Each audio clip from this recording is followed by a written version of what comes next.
Welcome to Choose, a horror trip to the most vile places in human nature.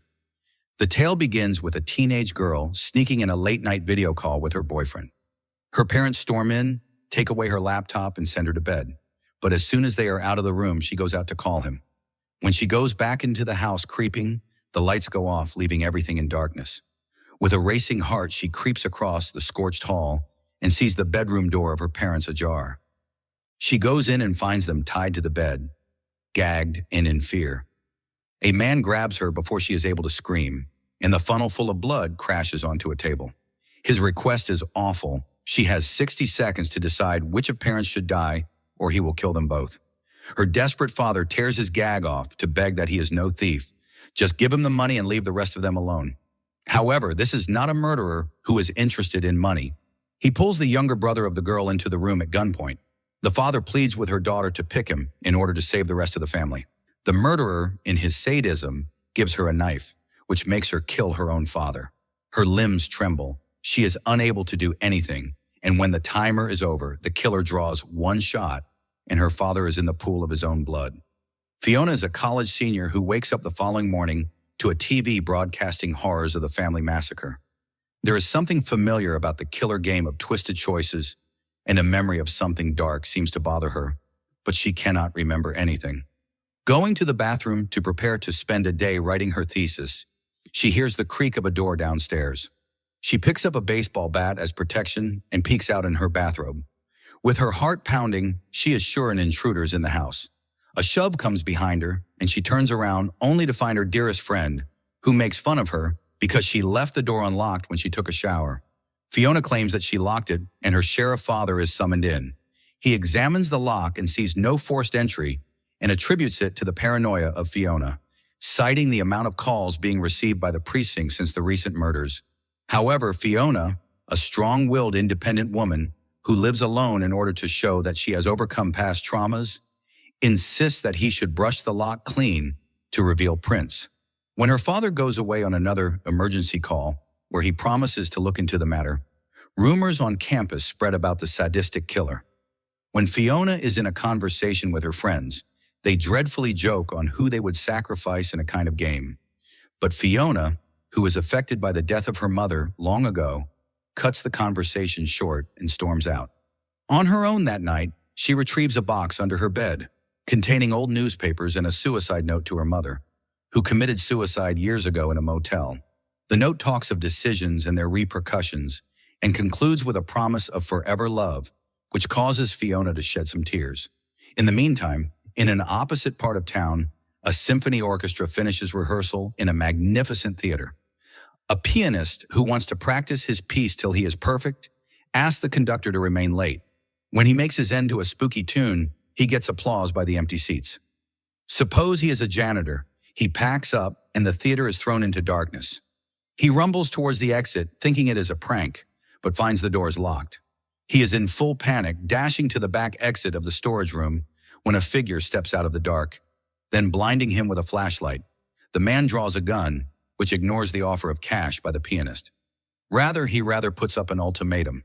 He either loses his hearing or his ability to play. The pianist, in a state of panic, picks his fingers over his ears as he hopes to avoid death as time counts 60 seconds. The assassin snickers and asks him to decide again. Lose all his fingers at one time or one by one. The pianist is in a desperate attempt to strike back and jumps upon him, but one gunshot blows him out. The scissors of the killer are flashing and all fingers are cut. Subsequently, the pianist is found later by a janitor in a blood-stained corridor who believes the pianist is a bum until he notices the hands and runs to get the police. Police flood the area, and Fiona's father, as a sheriff, gets informed that the victim is alive but fingerless and is taken to the hospital. The funnel, full of blood, which emptied in a precise 60 seconds, as well as a cryptic maze pattern scribbled on the floor, are indicators of the ritual that the killer observed. A text message the following day on the unknown number startles Fiona that has to meet at the spot her mother died, on her Memorial Day. She is shocked, so she makes a response, but the sender went offline.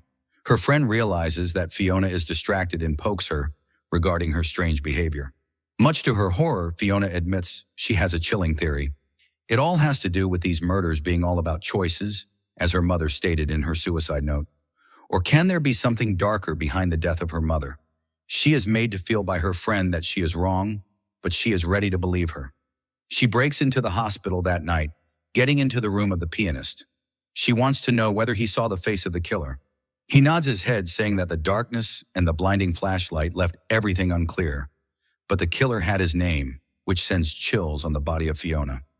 Shocked by the chilling admission of the pianist that the killer knew his name, Fiona urges him to think why he was the target.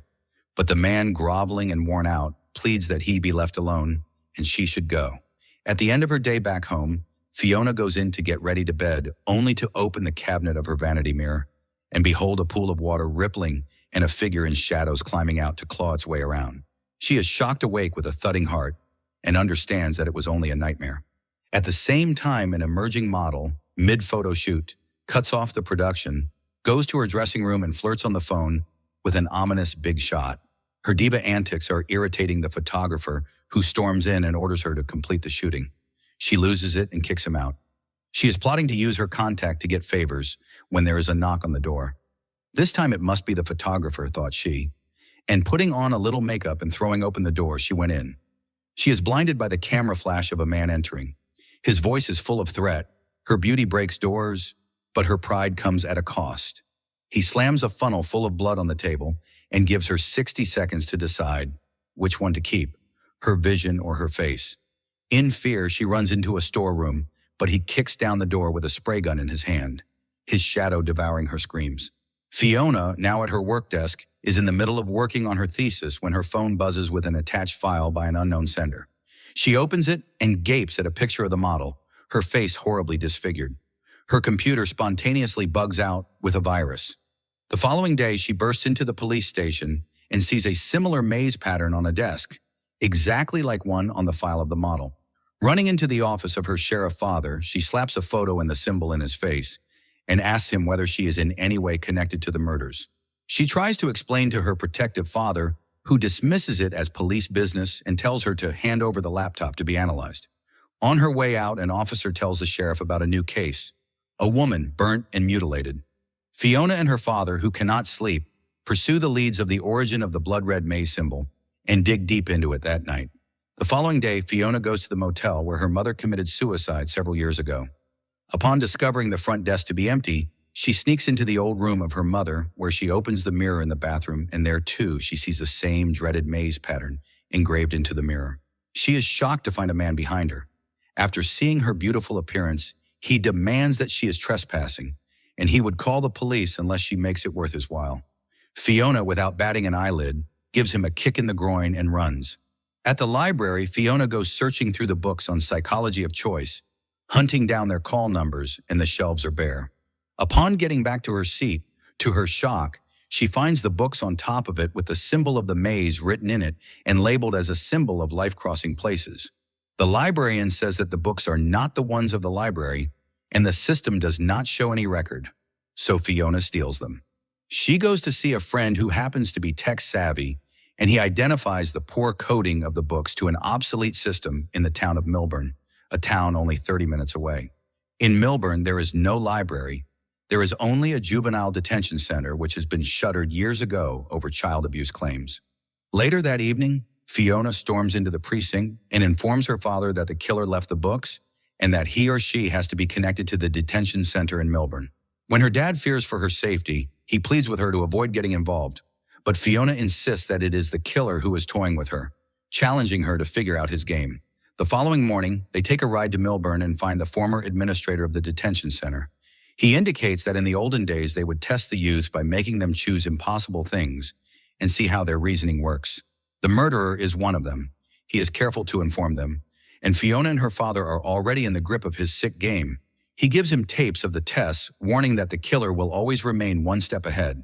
Back in their hometown, they trawl the tapes, settling on a test involving a boy called Jonathan, which is disturbing. He has to choose between breaking the neck of a puppy and being confined to 10 years. He elects to go to prison until he is informed that in any case the dog will be killed, and that he would be paid $100,000 to do it himself. So he mercilessly snaps the neck of the animal. The audience in the room is shocked into silence. It is on record that Jonathan was adopted as an infant, sent back when he was 3 years old due to instability, and worked with the pianist, after which he was fired under the pretext of abuse. He then worked in a modeling company as the assistant of the diva model, but she fired him because she accused him of misbehavior. He disappeared after that. The pattern fits. Each of the victims did something wrong to Jonathan. The police trace his location and storm his house, and he is nowhere to be found.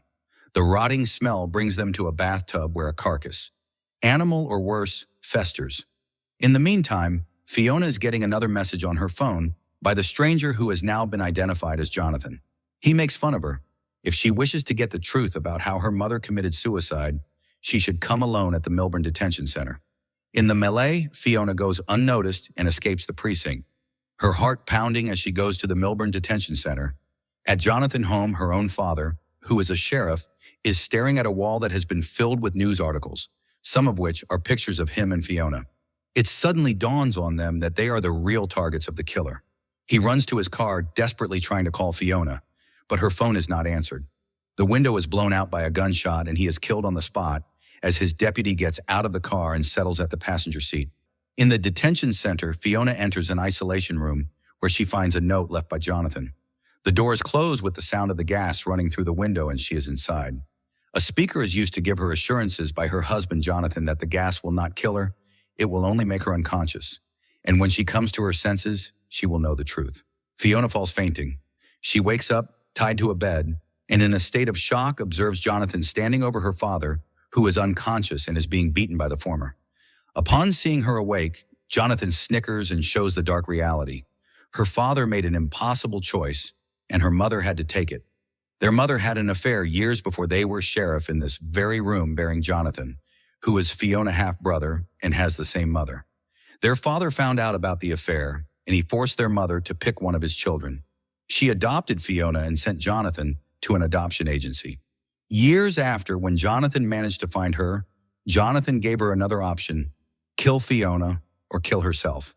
In order to save Fiona, their mother ended up committing suicide in the motel.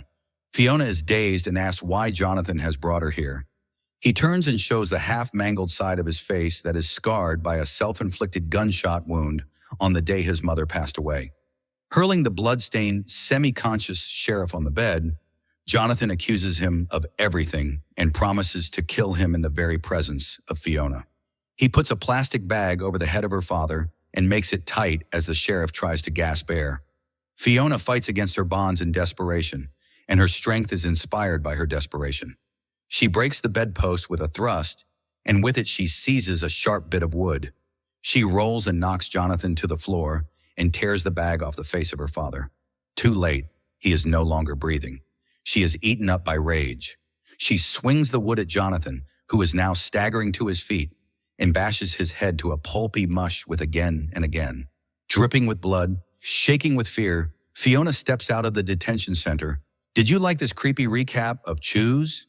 Like this video to get goosebumps and subscribe to watch more exciting recaps. And also, don't forget to bell this video so that you never miss any update.